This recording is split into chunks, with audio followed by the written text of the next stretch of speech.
Log on, tune in, find out. Another good idea from Cambridge.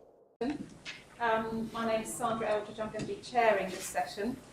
And it's on cluster randomised trials, and I'm really delighted at the field of speakers that we've got.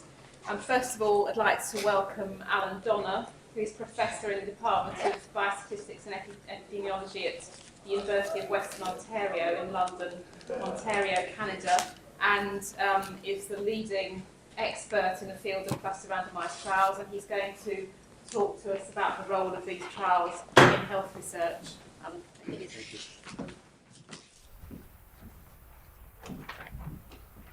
Okay, first of all, I'd like to thank... Have you turned the mic on? Yeah. Yeah, it's on. Yeah. Oh, okay. We can't hear you. Can you hear me now? Better?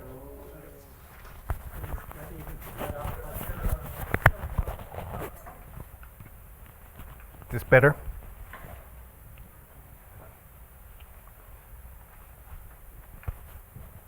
Okay, I'd like to thank the organizers, and specifically Sandra Eldridge, for this invitation to speak at this interesting conference. What I'm going to do is just give an overview, first of all, of cluster trials for those who are not necessarily familiar with them, and then talk about some of the issues that I find when I collaborate in such trials, and then just set the stage for the talks to be given by my colleagues who are going to follow me. Cluster trials are simply experiments or trials in which intact social units or clusters of individuals rather than independent individuals are randomly allocated to intervention groups. The units of randomization in such trials tend to be diverse. Medical practices selected as the randomization unit in trials evaluating the efficacy of disease screening programs, communities in trials evaluating the effectiveness of new vaccine in developing countries, hospitals selected as the randomization units in trials evaluating educational guidelines directed at physicians and or administrators. And there's also been trials that are randomized more unusual units. There's trials that have randomized baseball teams in California, where the intervention is the administration of attempts to reduce smokeless tobacco use. And there's trials that have randomized churches where the pastor gives advice to stop smoking, and many other diverse units. And each of these trials have its own challenges. Like giving up smoking. Right. The reasons for adopting cluster randomization trials are always very practical. In fact, I often give full-day workshops on the topic, and I start by saying avoid this design whenever possible, because it's not a good marketing technique, but it's these trials tend to be complex and expensive and complicated. In fact, I saw an article recently in the literature titled CRTs, Courting Real Trouble. Now, that's sort of almost insulting. But anyway, the practical reasons are listed here. I got involved in this field years ago when I was asked to participate in a trial randomizing family practices. The intervention was a nurse practitioner assigned to the experimental practices to screen for and then manage any hypertensives that were found from the screening period. Now, in a trial like this, it would be highly logistically complicated and administratively inconvenient to randomize some patients in a practice to the intervention and not others, and it's not the way doctors and nurses work. So in this trial, it was the practice that was the unit of randomization. Another advantage would be that we were able to obtain more easily the cooperation of investigators who didn't have to assign some patients to the screening program and some to the control program. In fact, it could even avoid ethical problems that exist when doctors are reluctant to assign the wonderful new screening program to some patients, but not others. Other reasons to enhance subject compliance: dietary trials have often randomized families because it's thought that if everyone is eating the same dinner, compliance is more likely than if different family members have different meals. The most common factor probably for adopting this design in the literature is to avoid treatment group contamination. This is particularly true for lifestyle trials or behavior modification trials, where under individual randomization, control group subjects could mingle with experimental group subjects, compare the intervention, or even share the intervention, thus creating contamination bias. So this is likely the most common reason that one sees. And then there's interventions naturally applied at the cluster level. This would be mass communication trials, mass education trials, where billboards are put up in communities and radio messages to stop smoking, where obviously individual randomization is not feasible, or water fluoridation trials where it's simply not practical to fluoridate some trials in some households rather in a community but not others. But whatever the reason are, if you're going to randomize by cluster, it's important in the design to adjust for the clustering, and that means both in the sample size calculations and in the analysis. The key property here is that inferences in cluster trials are frequently, not always, intended to apply at the individual level while randomization is at the cluster level. So the unit of randomization may be different from the unit of analysis. In classical statistical methods, as developed, say, by Sir Ronald Fisher, the unit of randomization and the unit of analysis were always the same, which means that the units of analysis will be statistically independent if randomization by individual has occurred, which means the standard statistical methods apply. But in the case of cluster randomization, the lack of independence among individuals in the same cluster, intra-cluster correlation, creates the particular challenges of this design. The intra-cluster correlation coefficient is simply viewed as the ordinary Pearson product moment correlation between any two individuals in the same cluster. And if you randomize by cluster, I think it's important to just assume that the intra-cluster correlation is positive and must be adjusted for in the analysis, and I'll explain in more detail why. The main implication in terms of effective sample size is to mean that the actual number of independent observations in the data set is less than the number of observed subjects. And the extent depends on two things: not only the size of the intra-cluster correlation coefficient, but also on the average cluster size.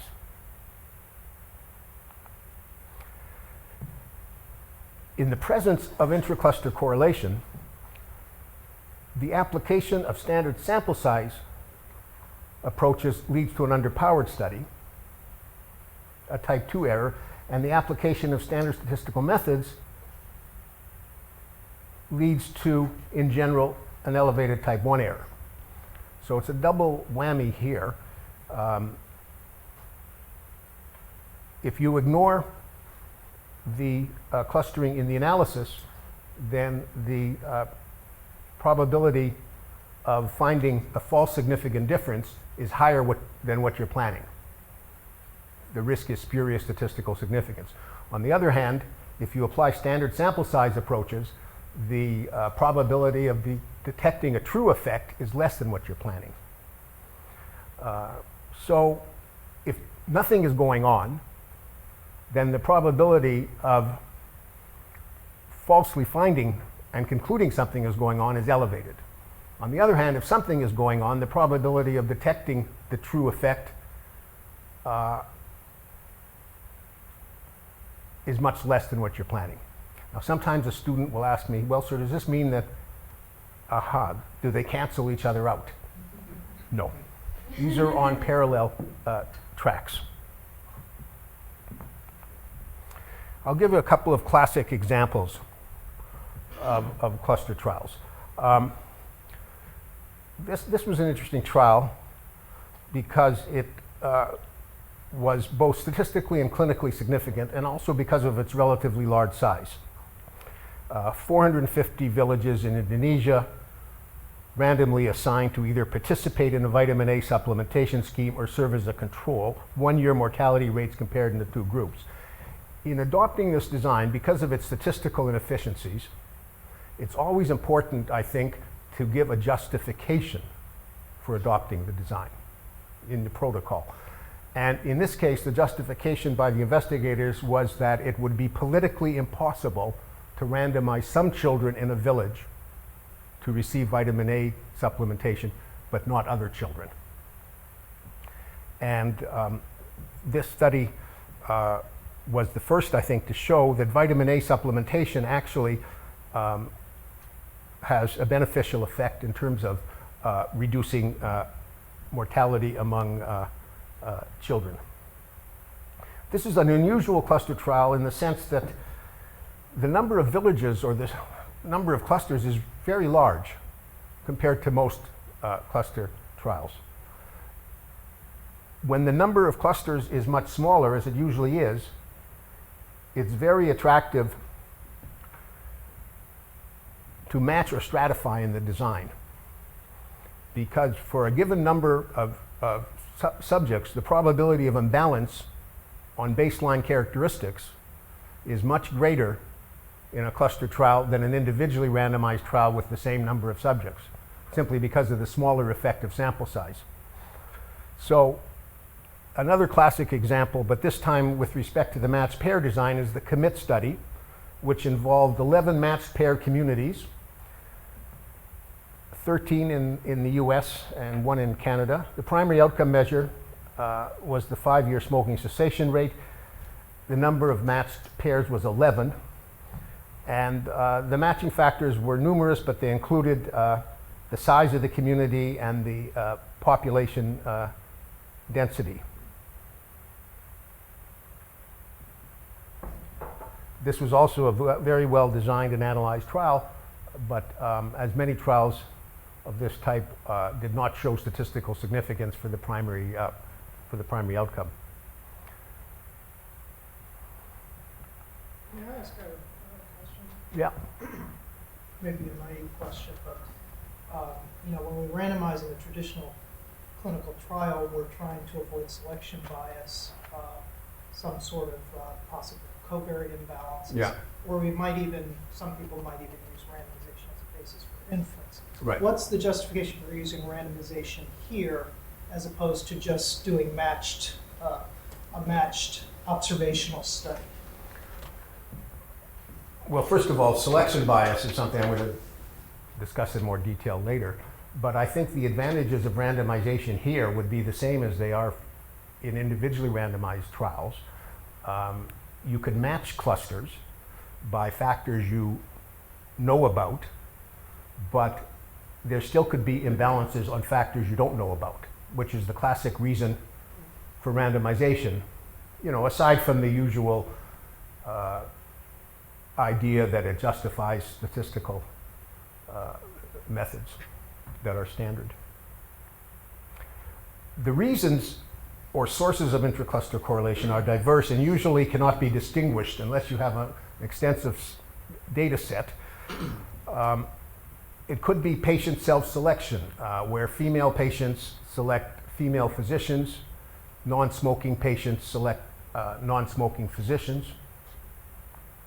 There could be external covariates at the cluster level. Differences in temperature between nurseries could be related to infection rates. Differences in smoking bylaws in communities could affect the success of smoking cessation programs. And then individuals within clusters frequently interact and as a result may respond similarly. This is particularly true of educational strategies or therapies provided in a group setting. So this is internally just generated clustering. And then, of course, infectious disease spread more rapidly within than among families or hospital wards. But whatever the source, I would claim that it's important to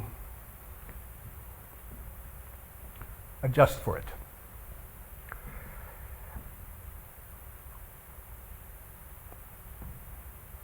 Under individual randomization,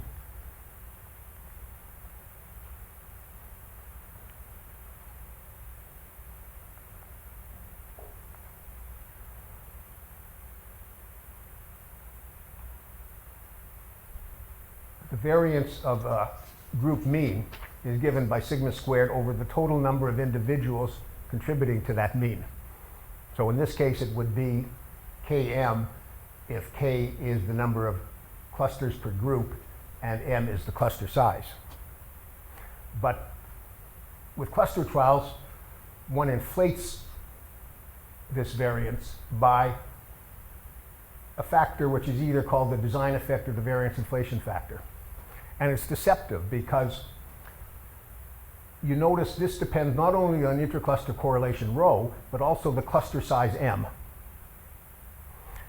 You often see in the literature a statement like, well, rho is small, maybe it's 0.01, small enough that I'll ignore it. This is a bad idea because suppose you're randomizing schools with 100 kids per school, then M is 100 and the inflation factor is close to 2. The inflation factor is close to 2, which means that your effective sample size for this trial is half what it would be if the same number of individuals were randomized. So the small size of rho alone does not mean you can ignore it. Yeah. Sorry, did you consider here computed randomization? Because here it's like each cluster with probability 1/2, right? Assign. But if you can consider computed randomization, Permuted randomization of the half will be distributed to one treatment, another half to another treatment. But so the with cluster, you're different- still allocating clusters. Huh? You're still allocating clusters. Yes, but permuted randomization. That means rough, Yeah, sure. practically half will be to one treatment, half to another, but randomly. Yeah. Then it should be probably reduce variance I in would this submit case. that this basic result would still apply. He hasn't talked about design at all. He hasn't talked about the randomization procedure. That this inflation factor would still apply. Now,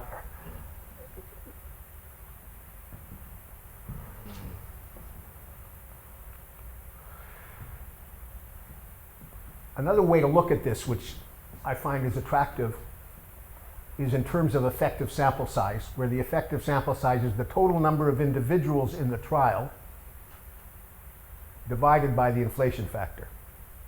So when rho is 0, equivalent to an individual randomized design, the effective sample size is in fact the total number of individuals. At the other extreme, when rho is 1, the effective sample size is the number of clusters per group. So generally speaking, the effective sample size is somewhere between the number of clusters and the number of individuals. And the statistical issues arise that are challenging because rho is generally unknown. So from the perspective of analysis, one has to estimate rho. And there's different ways of doing this.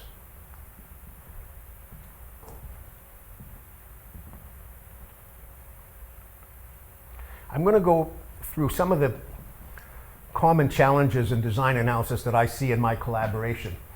I find that often investigators fail to define the unit of inference for the trial. And this choice has profound implications for the design and the analysis. And I don't mean unit of analysis, I mean unit of inference, and I'll give some examples. Are the primary inferences targeted at the individual level or at the cluster level? Here's an example where inferences are intended at the individual level. The intervention consists of a blood pressure screening program intended to lower the risk of cardiovascular mortality. In fact, this refers to the trial I mentioned at the beginning of this talk. In this case, the choice of randomization unit, the medical practice, was a matter of practical considerations, administrative convenience. Our inferences were still intended to apply to the individual subject or patient. Example 2, the intervention consists of educational guidelines for the management of hyperlipidemia intended to increase the proportion of eligible patients prescribed lipid-lowering drugs. In this case, the unit of inference for this study was at the practice level. All the investigators were interested in was estimating the proportion of eligible patients at the end of the study in a given practice given the right prescription. They weren't interested in outcomes on any one patient. Covariates at the individual level were not of interest.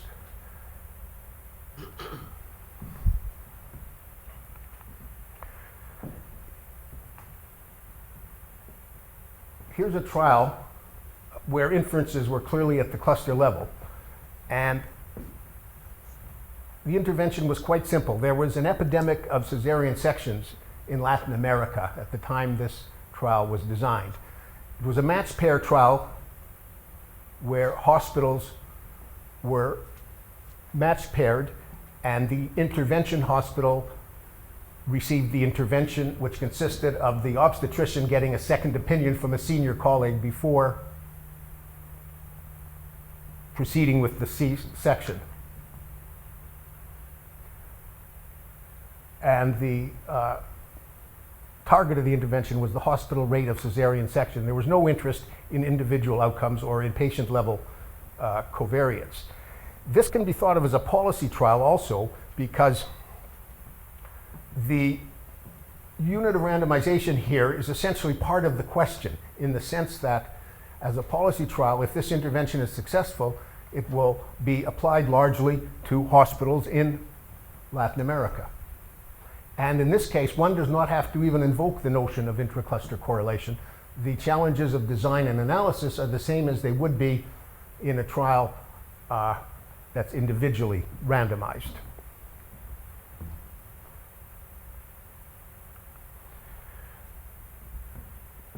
In this case, often there's a simplified data collection and lower cost. Exact statistical inferences at the cluster level can always be constructed, and it can be adapted to adjust for baseline imbalances. You often see these now in trials that randomize hospitals where certain educational guidelines are administered to physicians, and the idea is to just see at the end of a certain period of time whether the proportion of prescriptions prescribed is higher in one group than another.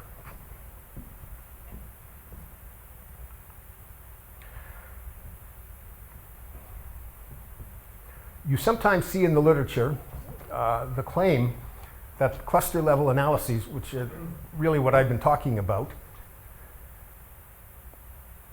will only provide valid statistical inferences when the intracluster correlation rho is 1. But this is not true. It's too stringent a claim.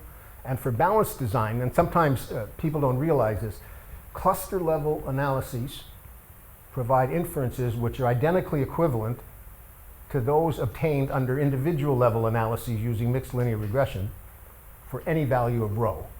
So in balanced designs, a cluster level analysis where the means of the clusters are taken as the unit of analysis is just as efficient as an individual level analysis. Yeah. May I ask about what if there are disparate sample sizes within a cluster? Good question. In that case, the equivalence that I mentioned will only arise if the cluster level analysis is appropriately weighted. And the weight would be proportional to the effective sample size. And then asymptotically, that would be equivalent as well to an individual level analysis. The problem is that when people do a cluster level analysis with variable cluster sizes, they usually do an unweighted analysis. And therefore, it will be inefficient compared to the individual level analysis. Yeah. You said for balanced design. So Yeah. what exactly? do you Sorry, mean by each balanced? cluster has the same size.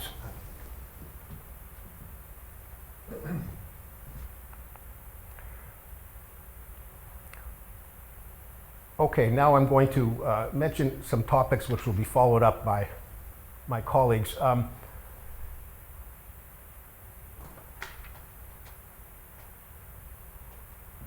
Randomization of clusters only gives balance with respect to cluster level characteristics unless all the individuals in the cluster are identified in baseline, or if you're accruing them over time, which is very common, the subsamples in the different clusters are random subsamples.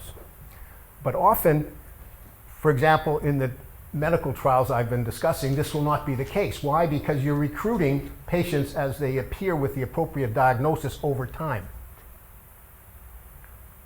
Now, if a practice has already been randomized, then generally speaking, recruitment of these patients is not done blindly by the physician or the physician's assistant.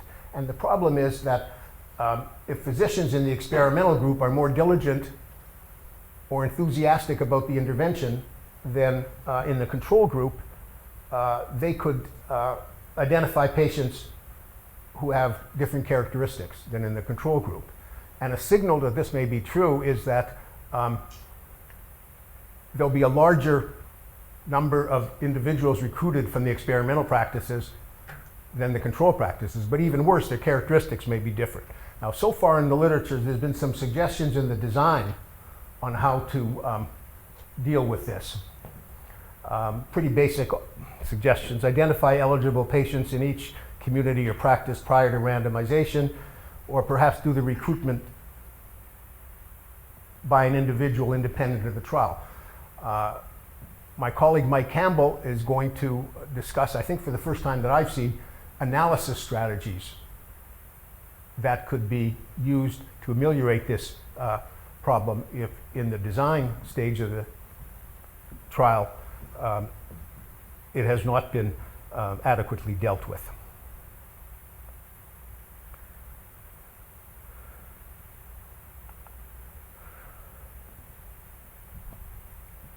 Historically, the power of many cluster trials has been weak.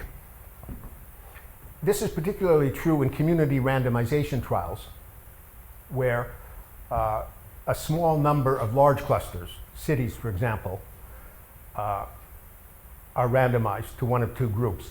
And there's been a lot of wringing of the hands in the epidemiology literature about the fact that many of these trials have been inconclusive. They tend to be underpowered. For example, here was an editorial that stated, "We often do not have the resources to detect even medium-sized effects." And since these trials are very expensive, involving millions of dollars often, there's lots of now scrutiny of whether or not it's even worthwhile to have them funded, given that so many seem to have low power. Why is this so? First of all, interventions are often applied on a group basis with little or no attention given to individual study participants. Some studies permit the immigration of new subjects after baseline, and other subjects could emigrate from the cluster during the trial. And entire clusters, rather than just individuals, could be lost to follow-up. For example, in school-based trial, a new principal of a school comes in, no longer interested in the trial, their school is no longer participating. Or the mayor of a community may lose interest and his community is lost. Presence of experimental contamination, that can exist in cluster trials as well as in individually randomized trials. Sometimes people will subsample from the center of a large unit to minimize that risk. And over-optimistic expectations regarding effect size, which is common to all clinical trials. And many clinical trials are also prevention trials, which are notorious for having low power because low event rates, compliance problems, incomplete exposure to intervention, you're actually dealing with a healthy heterogeneous population which may not be very compliant with the intervention, and the event rates are very low in the first place. So all this exacerbates the usual problems of low power. Some strategies. Of course, you can restrict the inclusion criteria, recruit practices of the same size with physicians having similar years of experience in a controlled geographic area. That reduces your generalizability. A baseline survey of the trial outcome is very helpful for a number of reasons. It's an important risk factor for the outcome. It provides an estimate of the intercluster correlation, can help identify stratification factors. And in general, having a baseline survey is useful.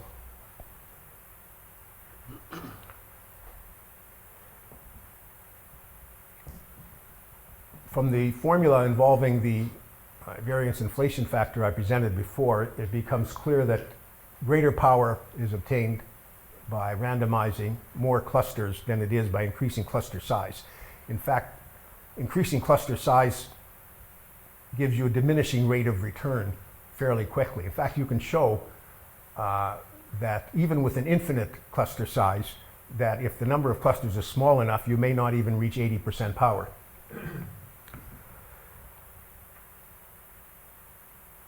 Values of intercluster correlation rho are being increasingly published. For example, we now know in primary care that for patient outcomes, it's generally between 0.01 and 0.05, and many other fields have published the values of the intercluster correlation typical in their literature, which helps in the design. Sandra Eldridge will later talk about taking into account the variability in cluster size at the design stage. Traditionally, the sample size calculation has assumed a fixed cluster size.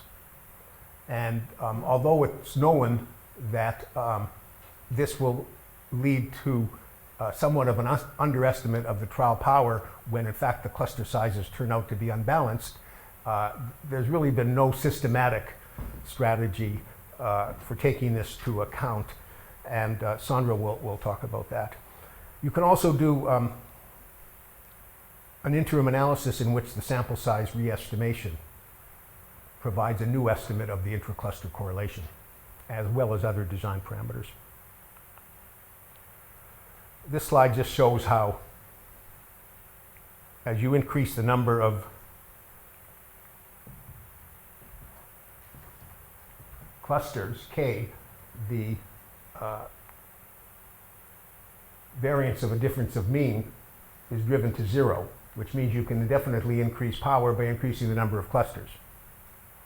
But as you increase the cluster size, the variance of a difference of means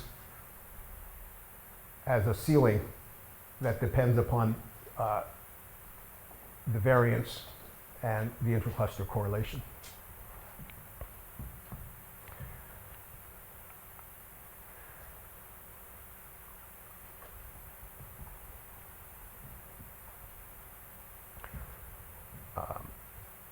Testing rho equals 0 in an attempt to rule out the existence of clustering is not an effective strategy, because as we've seen, even small values of rho can have enormous influence on the required sample size. So the power to detect small deviations of rho from 0 will generally be too low to make the test meaningful. And assuming the value of rho is known from external sources in order to increase the available number of degrees of freedom is a dangerous strategy, because you may be increasing precision at the risk of bias.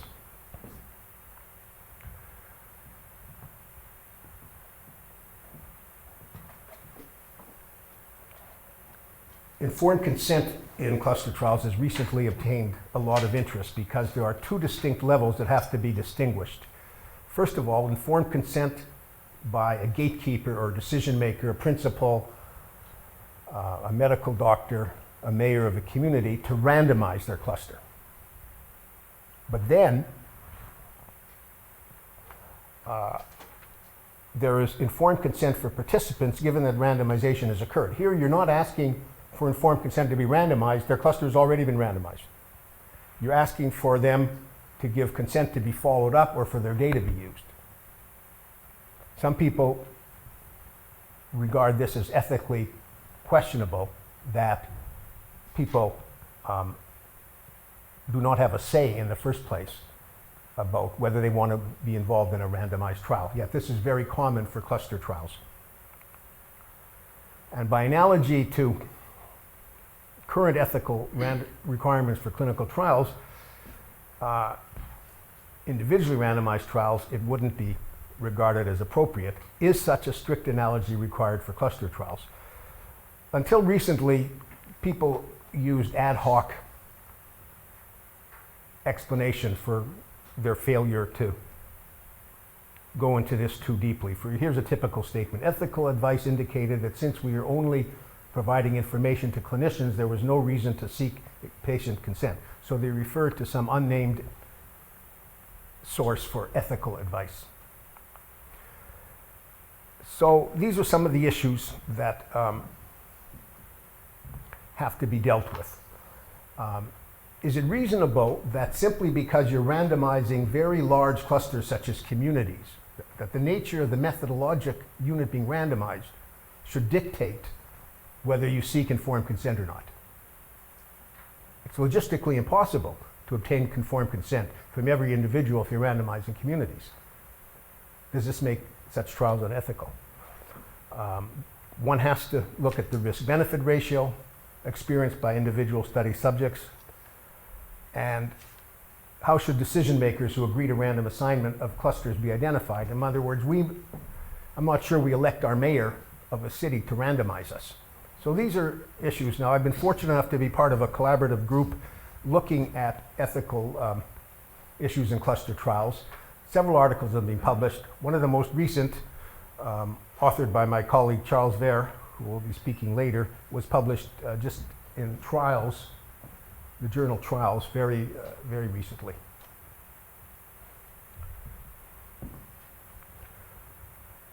And the choice of design. Should the choice of design affect the ethical considerations? I mentioned previously the completely randomized design and there's the matched pair design, but there's other designs. There are factorial designs, and there are now cluster crossover designs, which are analogous to crossover designs in individually randomized trials that my colleague Ian White will talk about. So the ethical considerations for these less frequently used designs also have to now be considered. I think I'll stop here, just about time. Thank you very much.